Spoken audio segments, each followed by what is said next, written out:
દરેકનો મેલડી ખૂબ આશીર્વાદ આપું છું. દરેકની મનોકામના પૂર્ણ થાય એવા આશીર્વાદ આપું છું.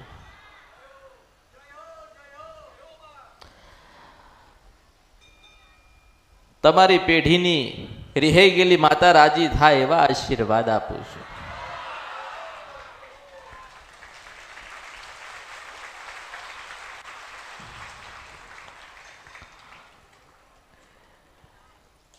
જેની શ્રદ્ધા અને ભાવ મેલડી પ્રત્યે છે,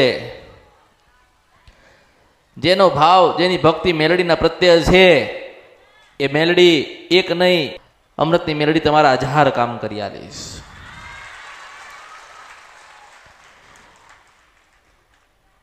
ભક્તિ ભક્તિ ને ભક્તિ,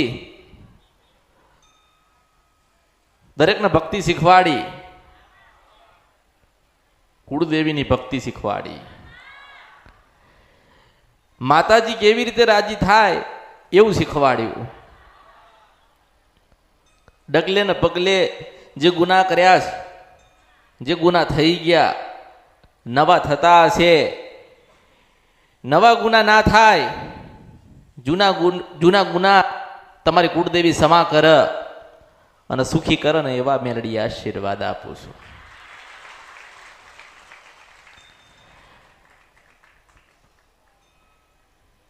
કંઈક ને કંઈક તમારા જીવનમાં બનાવ બનતા હશે, વાતો બની હશે.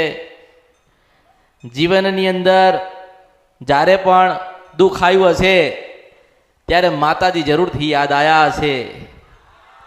દુઃખ આવ્યું હશે તો માતાજી યાદ આવ્યા હશે, કારણ કે દુઃખ હોય તો મેલડી આવશે આવશે આવશે ને આવશે.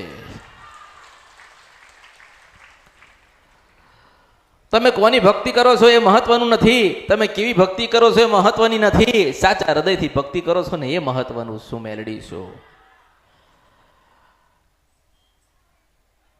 માતાજી પાસે કોઈ આશા ના રાખી હોય અને સદાય માતાજીને રાજી કર્યા હોય, માતાજીના ગુણલા ગાયા હોય, માતાજીની આરતી કરી હોય, કુળદેવીને સુખડીને શ્રીફળ ધરાયું હોય અને માને કીધું હોય કે માં તું રાજી થજે ને રાજી રહેજે, માં કઈ જોઈતું નથી, તું મળી એટલે દુનિયા મળી.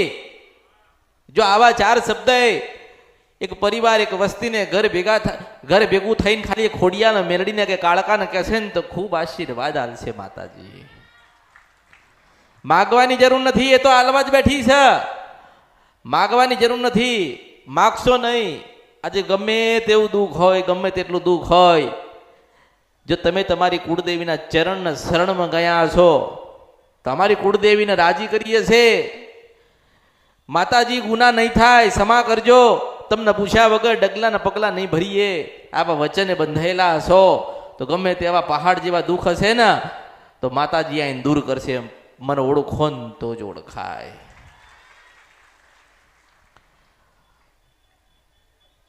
માણસને દુઃખ હોય એટલે બધે ફરતો હોય, માણસને તકલીફ હોય એટલે બધે ફરતો હોય.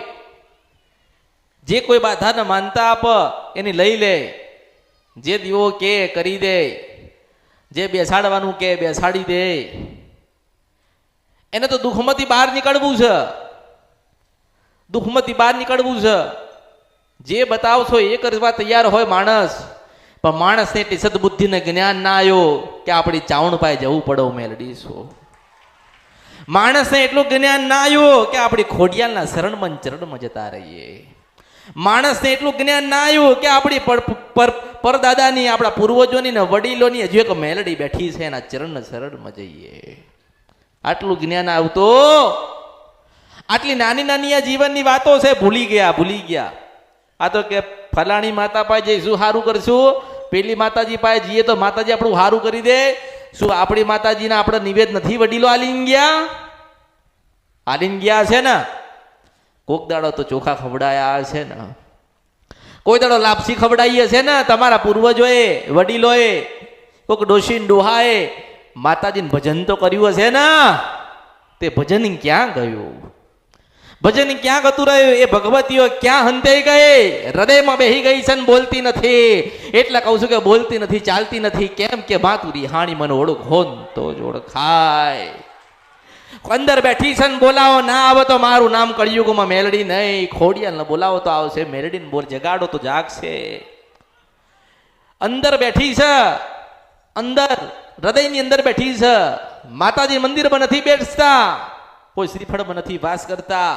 માતાજીને કઈ નહીં જોઈતું, માતાજીને ભક્તિ જોઈએ છે, નહીં ભક્તિ જોઈએ છે, એના દીકરા ને દીકરીઓ જોઈએ છે. માતાજી એવું નથી કહેતા કે મને સોનાનું વાલજે ને ચાંદીનું વાલજે.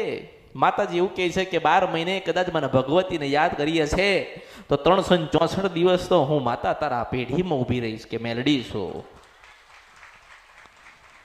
માણસને જેમ જેમ જેમ જેમ ગુના વધ્યા, ભૂલો વધી, શ્રદ્ધા રહી નહીં, વિશ્વાસ પડતો નથી, એટલે માણસ દુઃખી થાય. દુઃખી થાય કે ના થાય? દુઃખી થાય છે અને ફર કરે છે. દાણા ન ખાઈ કરે છે, માળામાં જો કરે છે. પેલા બહાર જતા હતા, 6 મહિના સુધી બહાર ગયા, દાણા ને માણા ને બધું ન ખાયું ને બધું કરાયું, પણ મેળ પડ્યો? 1.25 મહિનાની બાધા ને 2 મહિનાની બાધા ને 3 મહિનાની બાધા ને 6 મહિનાની બાધા ને એમ કરતા કરતા કરતા માણસોના વર્ષો નીકળી ગયા. આનો કોઈ રસ્તો થયો? કોઈ કે કરી નાખ્યું છે તો કે સારું કે વાળી લો, તો વળાઈ દીધું. કોઈએ કીધું એ તમારી પેઢીની છે તો બેસાડી દીધી.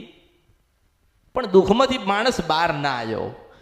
એનું કારણ શું ખબર છે? કે આપણી માં આપણને એવું કે મને ઓળખો ને તો જ ઓળખાય. શું કહે છે? ઓળખો ને તો જ ઓળખાય. આપણી પેઢી મેલડી બેઠી હોય તો આપણી ખોડિયાલને કે ચાઉણને કાળકાને ખબર તો હશે ને? ખબર હોય કે ના હોય? તમારા પૂર્વજો શું ગુના કરીને ગયા હોય એ માતાઓને ખબર હતી. ખબર હતી ને ખબર છે ને?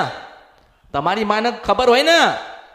તમારા પૂર્વજો ને તમારા વડીલો ભગવાનના ઘેર ગયા છે, પેલી મઠોમ બેહાડેલી તમારી માતાઓ નથી કહ્યું મેરડી શું આ કળિયુગમાં? કોઈને પૂછ્યું ક્યાં ગયા હતા? તો કે પૂનમ ભરવા ગયા હતા. પૂનમ ભરવા ગયા હતા તો કે હા, તો ઓલી ખોડિયાલ બેઠી છે એનું શું? એનું શું? દુઃખ પડશે તો પૂનમ ભરી છે એ સારું કરવા આવશે? ત્યાં કહેવા જશો? ત્યાં કોઈ કહેવા જાય? ત્યાં કોઈ કહેવા ના જાય. એ કૃષ્ણ ભગવાન ચાલતા તમારી પૂનમ ભરી છે, આજ વિઘ્ન બહુ બધા આવે છે, આ દૂર કરો. કૃષ્ણ ભગવાન ના બતાવવા આવે અને આપણી ખોડિયા ના પૂછો ને તો તરત કહે કે તમે મારા નહીં થાય એટલે હું તમારી થતી નથી. તમને ભગવાન કૃષ્ણનું તો થતા આવડ્યું, પણ તમારી કુળદેવીનું થતા ના આવડ્યું. તમારા અવતારમાં ખોટ પડ્યો કહેવાય. હું એમ કહું છું. જગડુસા શેઠનું વાણ દુખતું હતું, કેટલાને ખબર છે? બધાને ખબર છે ને? એને કોને યાદ કરી હતી? હરસિદ્ધિ માતાજીને યાદ કર્યા હતા, અંબાજીને યાદ કર્યા હતા. એને નારાયણ નથી યાદ કર્યા. મને ઓળખો ને તો જ ઓળખાય. એને ખબર હતી કે ભગવાન આવે કે ના આવે, ભગવાન સાંભળે કે ના સાંભળે. પેલી કોઈલા ડુંગરમાં બેઠેલી કૃષ્ણ ભગવાનની કુળદેવી સાંભળશે એટલે પણ તરત આવી હતી હોનાના નામડું તારવા માટે. આજે માણસ દુઃખમાં ડૂબતો જાય. તમને વિશ્વાસ નથી? કોક દાડો તો બોલાવજો, કોક દાડો તો યાદ કરજો, આરાધ કરજો, મઠ અને મંદિરે જજો. જો એના દીવામાંથી નીકળીને દર્શન ના દે તો મારા અવતારમાં ખોટ પડ્યો કહેવાય. કેમ એમને જગડુસા શેઠે કેમ ભગવાનને યાદ ના કર્યા અને માતાજીને જ યાદ કર્યા? આવું કોઈના મગજમાં આવે છે? આવું કોઈ વિચાર કરતું નથી. એને ખબર છે કે માથી મોટું કોઈ નથી. ગમે તેટલા પુનારત કર દો, ગમે તેટલા લોકોને સુખી કર દો, ધનવાન કર દો, તમારી માતા રાજી નહીં હોય ને ત્યાં સુધી તમારું ભલું નહીં થાય. દરેકને મેં માર્ગ બતાડો ને કે માતાજી મારે તકલીફ છે, મારે પૂછવું છે, તો દર્શન કરતા જતા હોય ને તો હું બોલાઈને જવાબ આપું છું ને. ઉભા રાખીને બોલાવીને કહું છું કે બેટા તમારી એક મેલડી આવી રીતે રહી ગઈ છે, તમે મળવા જજો. મળવા જાઓ એટલે આટલા કિલોમીટરે તમને ડોશીના રૂપે તમારી જ માં મળશે. મેં આપ્યું ને પ્રમાણ આપ્યું ને? મેં પ્રમાણ આપ્યું, માં બતાવી, નિવેદ બતાયા, દીવા બતાયા, હવે આજે મને મળવા આવતા નથી, મળવા આવતા. કેમ નથી આવતા? એમને એમ થઈ ગયું કે આપણી માં આપણને મળી ને, આપણે તો આપણી માનું ભજન કરતા થઈ ગયા ને, અને આપણી માના આશીર્વાદ આપણા ઉપર મળ્યા એટલે આપણે અત્યારે બધું સારું છે. ગુરુને કોઈ દાડો ભૂલી જવાતા. શાસ્ત્ર વાંચો ને તો ગુરુનું સ્થાન છે ને એ ભગવાન કરતા ઊંચું આપેલું છે. પછી નામની ભક્તિ કરવા આવતા હોય ને, મામા ખાલી નામનું કરવા આવતા હોય ને, તો મારે જરૂર નથી.